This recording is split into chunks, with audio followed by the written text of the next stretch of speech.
ശബരിമല സ്വർണ്ണ കവർച്ച കേസിൽ ദേവസ്വം ബോർഡ് മുൻ അഡ്മിനിസ്ട്രേറ്റീവ് ഓഫീസർ മുരാരി ബാബുവിന്റെ ജാമ്യാപേക്ഷ തള്ളി. കൊല്ലം വിജിലൻസ് കോടതിയാണ് ജാമ്യാപേക്ഷ തള്ളിയത്. ശബരിമല ശ്രീകോവിലിന് മുന്നിലെ ദ്വാരപാലക ശില്പങ്ങളിലെ സ്വർണ്ണ മോഷണത്തിലും കട്ടളപ്പാളി മോഷണക്കേസിലുമായി 2 ജാമ്യാപേക്ഷകളാണ് മുരാരി ബാബു നൽകിയിരുന്നത്. ഈ 2 അപേക്ഷകളും കോടതി തള്ളി.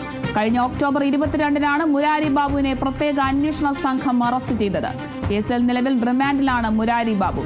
ദ്വാരപാലക ശില്പപാളിയിലെ സ്വർണ്ണമോഷണ കേസിൽ 2ാം പ്രതിയും കട്ടളപ്പാളിയിലെ സ്വർണ്ണമോഷണ കേസിൽ 6ാം പ്രതിയുമാണ് മുരാരി ബാബു.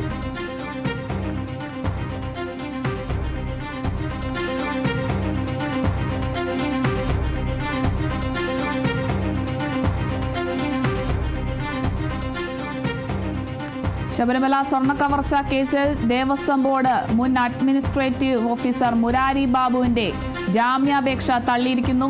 കൊല്ലം വിജിലൻസ് കോടതിയാണ് ഇത്തരത്തിൽ ജാമ്യാപേക്ഷ തള്ളിയിരിക്കുന്നത്. ശബരിമല ശ്രീകോവിലിന് മുന്നിലെ ദ്വാരപാലക ശില്പത്തിലെ സ്വർണ്ണ മോഷണത്തിലും കട്ടളപ്പാളി മോഷണ കേസിലുമായി 2 ജാമ്യാപേക്ഷകളാണ് മുരാരി ബാബു നൽകിയിരുന്നത്. ഈ 2 അപേക്ഷകളുമാണ് കോടതി തള്ളിയിരിക്കുന്നത്. കഴിഞ്ഞ ഒക്ടോബർ 22-നാണ് മുരാരി ബാബുവിനെ പ്രത്യേക അന്വേഷണ സംഘം അറസ്റ്റ് ചെയ്തത്. കേസിൽ നിലവിൽ റിമാൻഡിലാണ് മുരാരി ബാബു. ദ്വാരപാലക ശില്പപാളിയിലെ സ്വർണ്ണമോഷണ കേസിൽ 2ാം പ്രതിയും കട്ടളപ്പാളിയിലെ സ്വർണ്ണമോഷണ കേസിൽ 6ാം പ്രതിയുമാണ് മുരാരി ബാബു.